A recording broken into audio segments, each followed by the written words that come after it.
안녕하세요. 책 읽어주는 여자 부키입니다.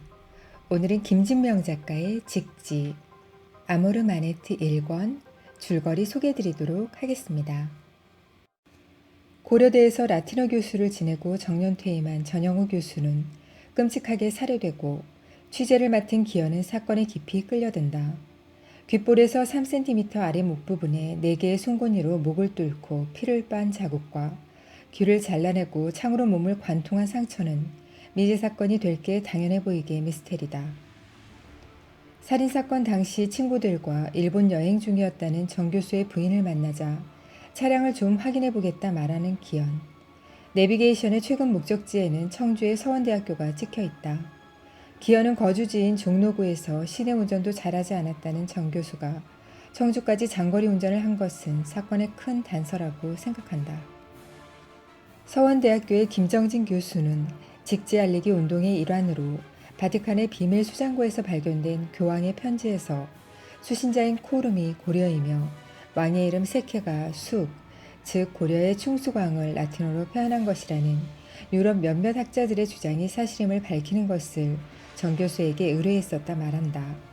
유럽에는 예부터 동방의 어느 나라를 여행하고 돌아온 수도사들이 교황에게 자신들이 본 금속활자의 그림을 선물했고 그 직후 유럽에 금속활자가 확 퍼졌다는 얘기가 전해지고 있었다.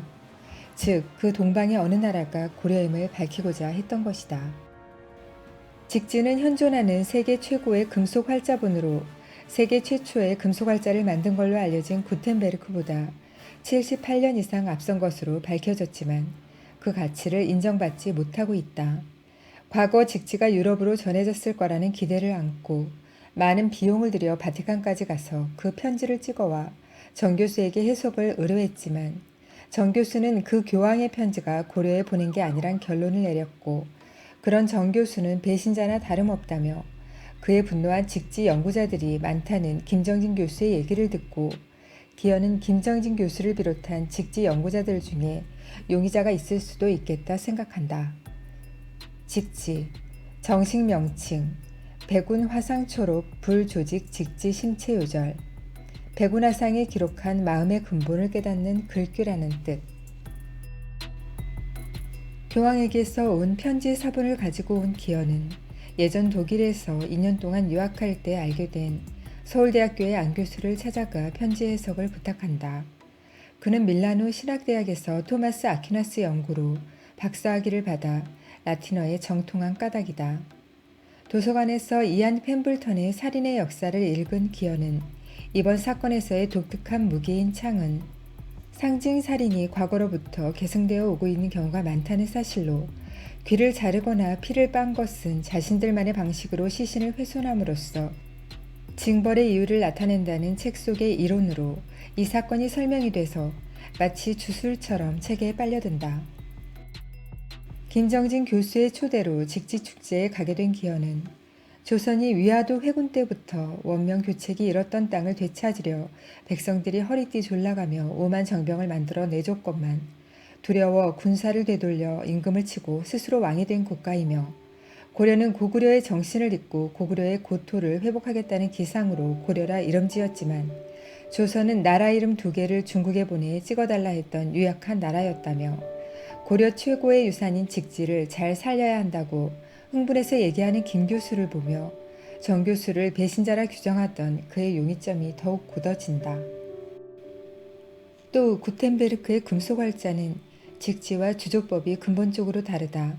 직지는 보존을 위해 만들었지만 구텐베르크의 활자는 돈벌이를 위해 만들어졌다. 어느 활자가 우수한지 비교하는 게 아니라 동등한 위치에 두고 차이를 연구해야 한다. 연설하는 구텐베르크 박물관장을 보고는 비치, 나쁜 년, 미친년, 욕해대는 김 교수를 보며 기현은 더욱 경각심과 의구심을 갖는다.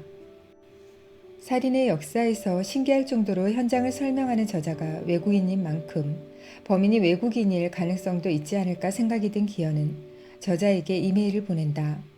안 교수가 해석한 교황의 편지를 함께 살펴본 기현은 세케의 영토가 로마와 북경 사이에 있다는 사실로 미루어 세케가 고려의 충수관이라는 주장이 편지의 내용과 전혀 다르다는 사실을 발견한다. 즉, 정 교수는 고의로 무엇을 왜곡한 것이 아닌 당당히 자신의 학문적 소견을 밝힌 것이었다. 살인의 역사의 저자 이안 펜블턴의 답장 1. 살인 현장에서 귀를 베어내는 것, 사탄 숭배를 벌하는 행위, 고대 기독교에서 시작돼 중세 이후 마녀 사냥기, 보편화된 고문의 방식, 범인은 개인이기보다 과거로부터 비밀리에 이어져 내려오는 단체라고 보는 것이 타당함. 2. 날카로운 어금니가 달린 강철 틀니를 끼고 상대의 목을 물어 피를 빨아내는 행위. 중세부터 사람들을 속이기 위한 목적에서 시작됨. 중세의 기독교 비밀주의에서 피는 악마와의 거래를 의미, 오랜 세월 비밀리에 이어져 내려오는 단체가 하나의 의식으로 그런 행위를 했다 보는 게 맞다. 3. 창. 역시 전통을 따르는 행위. 창은 정죄의 의미가 있다. 일격의 상대의 가슴을 관통해 깨끗이 죽임으로써 죄를 일거에 제거한다는 의미가 있음. 개인이 저질렀다기보다 어떤 비밀스러운 단체의 소행일 가능성이 높음. 정 교수의 부인은 기현에게 집 키와 컴퓨터 패스워드를 알려주고 자신은 미국의 아들레에 가서 살 거라며 떠난다. 팀장과 함께 정 교수의 집에서 컴퓨터와 서적들을 살펴보던 기현은 최근에 산 듯한 남프랑스 여행 책자의 스트라스부르 페이지에 메모된 요하네스 폰 피셔 교수와 아비뇽 페이지에 메모된 카레나가 아주 중요한 단서일 거라 얘기한다. 짐작대로 피셔 교수는 스트라스부르 대학교에 재직 중이었지만 아비뇽의 카레나라는 여인은 찾을 수가 없다. 피셔 교수는 기현과의 통화에서 정 교수가 직지와 유럽의 여러 문헌을 비교하고 싶어 했고 자신이 비교 문화적 관점에서 중세의 여러 문헌에 관해 연구한 걸 알고 만나러 오려 했다 말한다. 그러나 정 교수의 메일 주소를 알려달라는 기현의 부탁은 거절한다. 김 교수와 통화를 한 기현은 직지 축제 때 초대받아 왔었던 구텐베르크 박물관 측 인사들이 이번엔 청주팀을 마인츠에 초대했다며 함께 가겠느냐 묻고 기현은 가겠다 답한다. 마인츠에 가기 전 일행들과 헤어져 스트라스부르에 들른 두 사람은 피쇼 교수에게 간다. 피쇼 교수는 정 교수와 자신이 로마대학교 문학부 동문이며 정 교수는 1377년에 찍은 직지와 1455년에 찍은 구텐베르크의 첫 금속활자 인쇄본인 42행 성서 사이에 어떤 유사점이 있는지 비교 문헌학의 관점에서 증명해달라는 메일을 보내왔으며 자신은 직지와 42행 성서의 인쇄본을 3D 전자현미경으로 그 표면을 관찰했고 표면에서 모래 알갱이의 흔적이 발견됐기에 둘은 동일한 주물사 주조법을 사용했음이 분명하다 답장했다 말한다. 주물사 주조법, 직지의 제작법, 주사위 모양 나무 조각에 글자를 새기고 그 나무 조각을 모래 안에 파묻고 단단히 다진 다음 빼내면 모래 속에 글자의 모양이 남는다. 여기 쇳물을 붓고 식었을 때 빼내면 금속 활자가 완성된다. 구텐베르크 활자 주조법. 단단한 금속 막대에 글자를 새긴 다음 물은 금속에 대고 펀칭해 주조 틀을 만들고 쇳물을 부어 만들었다. 피셔 교수는 구텐베르크의 초기 인쇄물이 고려 혹은 조선의 영향을 받았음이 분명하며 동일한 연구 결과를 발표했던 프리스턴 대학의 폴 리던 교수는 갑자기 주장을 번복해 이상하다 생각했다 말한다. 그리고 아비뇽에는 발트 포겔이라는 금세공사가 있었는데 어떤 인맥을 통해 구텐베르크와 연결되었다는 것이 밝혀졌고 구텐베르크의 42행 성서 전에 주물사 주조법으로 금속 활자를 제작해 인쇄에 사용했었다 전해진다 말한다. 피셔 교수와 헤어진 후 아비뇽으로 향하던 기현은 직지와 구텐베르크의 초기 인쇄물인 42행 성서가 동일한 주물사 주조법으로 제작됐음을 밝힌 교수 2명이 무사한 것을 보고 정 교수의 사인이 단순히 직지 연구에 관련한 것이 아니고 김 교수로부터 교황의 편지를 전해받은 정 교수가 라틴어를 해석하는 과정에서 무언가의 영린을 건드린 것이 아닌가 생각한다.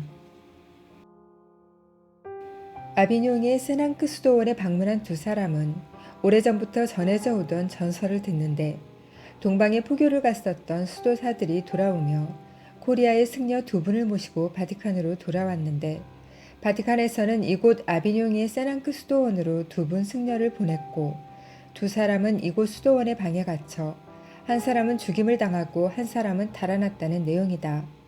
아비뇽의 교황청을 방문한 두 사람은 큐레이터로부터 직직 코드라는 다큐 영화 제작팀들이 본인도 몰랐던 기록을 찾았는데 1444년, 그러니까 구텐베르크보다 11년 앞서 발트 포겔이라는 인쇄업자가 주물사 주조법으로 금속활자를 만들어 인쇄했다는 기록이라는 얘기를 듣는다.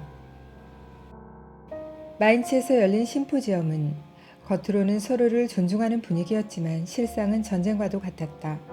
청주팀 등은 구텐베르크가 유령처럼 실제 존재하지 않은 사람이다. 구텐베르크 박물관 측은 구텐베르크와 직지는 활자 제조법이 근본적으로 다르다 주장한다. 발언권을 얻은 기현은 직지와 42행 성서에 전자현미경을 갖다 대고 보면 둘의 관계가 과학적으로 증명이 된다. 그러나 1455년 마인츠에서는 180부의 성경이 금속활자로 찍혔으며 그것은 1300페이지에 가까웠고 1500년 무렵 유럽의 250개 도시에 1500곳가량의 인쇄소가 생겼으나 조선은 나라에서 관리하는 단 하나의 인쇄소에서 한 번에 수십 권, 많아야 200권씩 1년에 몇 번 찍는 게 다였다. 독일은 직지의 씨앗을 인정하고 한국은 독일의 열매를 인정해야 한다 말하고 박수갈채를 받는다. 김 교수는 정 교수가 로마 대학교에서 받은 박사학위 논문 제목이 바티칸 수장고 공개의 제문제, 계량 서지학적 관점에서인 것을 알아내고 기현은 정 교수가 바티칸 수장고의 전적들을 정리하는 작업을 했을 것이며 피쇼 교수가 이 살인사건과 관계가 있을 것이라 말한다. 그리고 급히 런던으로 간 두 사람은 살인의 역사의 저자 이안 펜블턴을 만난다. 기현에게 동안의 얘기를 모두 들은 펜블턴은 언제부턴가 귀를 자르는 행위는 교황을 거역하는 자에게 가해지는 형벌을 상징해왔고 피쇼 교수가 이메일 주소를 알려주지 않는 것은 그와 정 교수 사이 교황청에 얽힌 직지의 비밀이 공유됐을 것이고 정 교수가 기막힌 발견을 하고 카톨릭 신자인 피쇼 교수가 그를 배신했을 것이라 말한다. 그리고 카레나라는 사람이 사건의 핵심일 것이고 그녀를 찾으려면 시간이 걸릴 것이기에 한국으로 가는 비행기를 취소하라 말하며 교황청을 보호하는 누군가에 의한 살인일 것이라 말한다. 그리고 피쇼 교수는 예민해져 있을 것이다. 기현의 전화번호를 물은 것은 그 증거다 말하고 그걸 이용해서 카레나를 찾을 수도 있을 거라 말한다. 스트라스부르로 돌아온 기현은 피쇼 교수에게 연락한다. 그리고 아비뇽에 기현 혼자 갔었으며 정 교수의 죽음에 관련한 놀라운 비밀을 알았고 교수님의 설명을 좀 들어야겠다고 펜블턴과 계획한 대로 말한다. 다음날 피쇼 교수는 닥터 슈미트를 소개한다며 기현을 차에 태워 어디론가 가는데 기현은 주머니에 위치 추적과 함께 녹음이 되는 기기를 넣고 있다. 기현이 카레나를 만나 몇 가지 이야기를 들었다 얘기하자 갑자기 욕설을 퍼부으며 차를 돌려 기현을 내려두고 떠난다.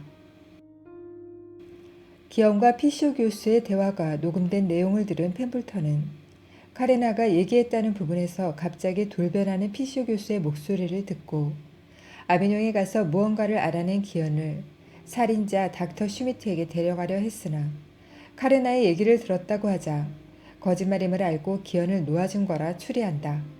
그리고 카레나는 이미 죽은 사람이라고도. 그리고 전 교수는 카레나와 관련한 교황청의 비밀을 알아내자 죽임을 당한 거라며 그 과정을 알아내는 게 사건 해결의 키라 말한다. 한국으로 돌아온 기현은 책상 앞에 앉아 지금까지의 사건 경위를 정리해본다. 맨 처음 시신이 발견됐을 때 떨어져 나간 귀가 국내 다른 살인 현장에서는 없었던 일이기에 범인은 한국인이 아니라 추측했다.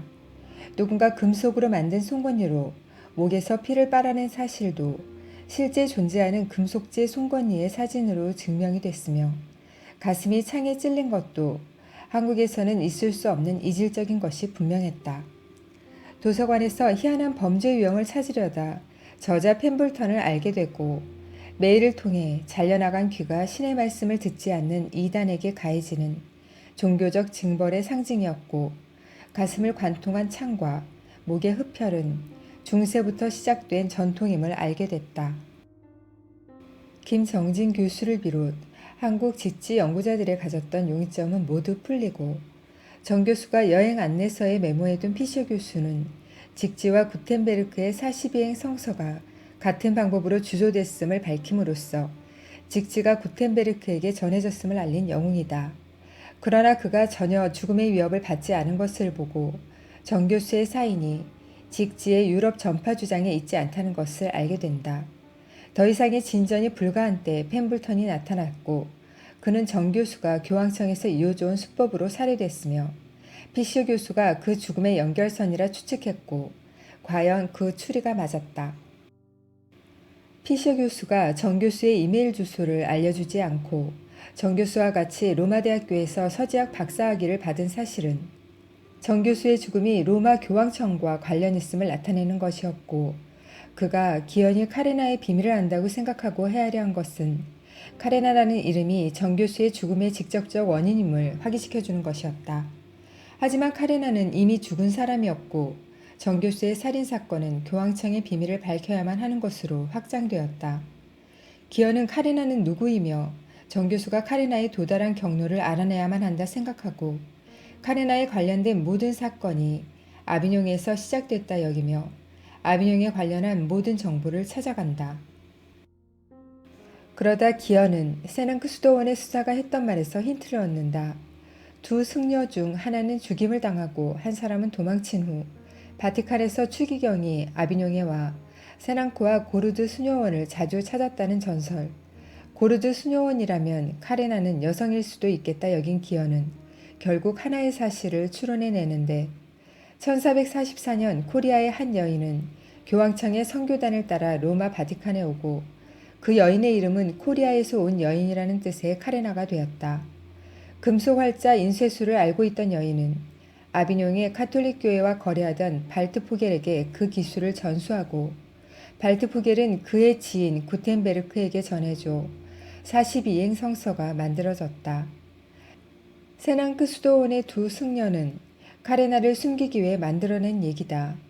카레나는 고르드 수녀원에 은폐된 것이다. 그렇다면 가리고 싶었던 사실은 무엇이었을까? 정 교수는 로마 대학교에서 서지학을 전공하고 교황청 수장고 작업을 했던 사람이다.